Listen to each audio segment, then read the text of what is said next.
Item ಯಾವುದೇ ಇರಲಿ try ಮಾಡಿ ಆಚಿ ಚಿಕನ್ ಮಸಾಲಾ. ಅಮೆರಿಕ ಹಾಗೂ ಇರಾನ್ ಮಧ್ಯೆ ಯುದ್ಧದ ಭೀತಿ ನಿಲ್ತಾ ಇಲ್ಲ. ಒಂದ್ ಕಡೆ ಹಾರ್ಮುಜ್ ಜಲಸಂಧಿಯನ್ನ ಓಪನ್ ಮಾಡ್ತೀವಿ ಅಂತಾರೆ, ಮತ್ತೆ ನೋಡಿದ್ರೆ ಹಾರ್ಮುಜ್ ಜಲಸಂಧಿ ಬಂದ್ ಆಗ್ತಾ ಇದೆ. ಹಾಗಾದ್ರೆ ನಿಜಕ್ಕೂ ಇರಾನ್, ಇಸ್ರೇಲ್, ಅಮೆರಿಕ ಮಧ್ಯೆ ಏನ್ ನಡೀತಾ ಇದೆ?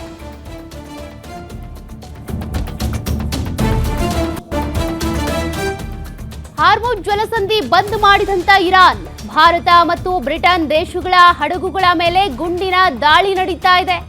ಭಾರತದ 15ಕ್ಕೂ ಹೆಚ್ಚು ಹಡಗುಗಳ ಸಂಚಾರಕ್ಕೆ ಬ್ರೇಕ್ ಹಾಕಲಾಗಿದೆ. ಇರಾನ್ ನಡೆಗೆ ಅಮೆರಿಕದಿಂದ ತೀವ್ರ ಆಕ್ರೋಶ ವ್ಯಕ್ತವಾಗಿದೆ. ಕೂಡಲೇ ಹಾರ್ಮುಜ್ ಜಲಸಂಧಿ ತೆರಿಬೇಕು ಅಂತ ಅಮೆರಿಕ ಆಗ್ರಹಿಸ್ತಾ ಇದೆ. ಆದರೆ ಇದಕ್ಕೆ ಇರಾನ್ ಒಪ್ತಾ ಇಲ್ಲ. ಅಣು ಒಪ್ಪಂದ ಸೇರಿದಂತೆ ಎಲ್ಲಾ ರೀತಿಯ ಒಪ್ಪಂದಗಳಿಗೆ ಅಮೆರಿಕ ಆಗ್ರಹಿಸಿದೆ.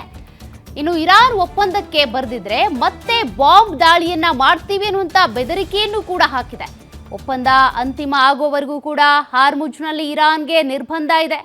ಇರಾನ್ ವಿರುದ್ಧ ಒತ್ತಡ ತಂತ್ರ ಮುಂದುವರಿಸಿದಂತ ಅಮೆರಿಕ. ಹಾಗಾಗಿ ಹಾರ್ಮುಜ್ ಜಲಸಂಧಿ ಒಂದ್ಸಲ ಓಪನ್ ಆಗುತ್ತೆ, ಯಾವುದೋ ಒಂದು ಹಡಗು ಬಂದ್ ಪಾಸ್ ಆಗುತ್ತೆ, ಮತ್ತೊಂದ್ಸಲ ಕ್ಲೋಸ್ ಆಗುತ್ತೆ. ಇದರಿಂದಾಗಿ ಜಾಗತಿಕವಾಗಿ ಇಂಧನದ ಕೊರತೆ, ಇಂಧನ ಅಭಾವ ಈಗ ಉಂಟಾಗ್ತಾ ಇದೆ. ಹಾಗಾದ್ರೆ ನಮ್ಮ ದೇಶದ ಪರಿಸ್ಥಿತಿ ಏನಾಗಬಹುದು?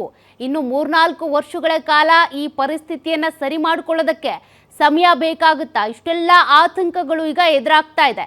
ಭಾರತ ಮತ್ತು ಬ್ರಿಟನ್ ದೇಶಗಳ ಹಡಗುಗಳ ಮೇಲೂ ಕೂಡ ಈಗಾಗಲೇ ನಿಯಂತ್ರಣ ಸಾಧಿಸಿದೆ. ಹಾಗಾಗಿ ಒಂದು ಹಡಗು ಈಗಾಗಲೇ ಅಲ್ಲೂ ಕೂಡ ಸಿಲ್ಕಾಕೊಂಡು ಬಿಟ್ಟಿದೆಯಂತೆ ನಮ್ಮದೇ. ಮತ್ತೊಂದು ಕಡೆ ಇರಾನ್ ದಾಳಿಯನ್ನು ಕೂಡ ಮುಂದುವರಿಸ್ತಾ ಇದೆ. ಅಮೆರಿಕ ಕೂಡ ಬೆಂಡಾಗ್ತಿಲ್ಲ. ಮತ್ತೊಂದು ಕಡೆ ಇರಾನ್ ಕೂಡ ತಲೆಬಾಗ್ತಾ ಇಲ್ಲ. ಇದರಿಂದಾಗಿ ಇಡೀ ಜಗತ್ತಿನಾದ್ಯಂತ ಇರುವಂಥ ದೇಶಗಳು, ಇಂಧನವನ್ನು ತರಿಸ್ಕೊಳ್ತಾ ಇದ್ದಂಥ ದೇಶಗಳು ಈಗ ಸಂಕಟದಲ್ಲಿ ಒದ್ದಾಡುವಂಥ ಪರಿಸ್ಥಿತಿ ಇದೆ. ಇಂಧನ ಪೂರೈಕೆ ಸರಿಯಾಗಿ ಆಗ್ತಾ ಇಲ್ಲ. ಇರುವಂಥ ಇಂಧನವನ್ನು ಎಲ್ಲ ಜನರಿಗೂ ಕೂಡ ಪೂರೈಕೆ ಮಾಡೋದಕ್ಕಾಗಲ್ಲ. LPG ಸಮಸ್ಯೆ, ಮತ್ತೊಂದು ಕಡೆ ಆಟೋ ಚಾಲಕರ ಸಮಸ್ಯೆ, ಎಲ್ಲದೂ ಕೂಡ ಸಮಸ್ಯೆನೇ ಆಗ್ಬಿಟ್ಟಿದೆ.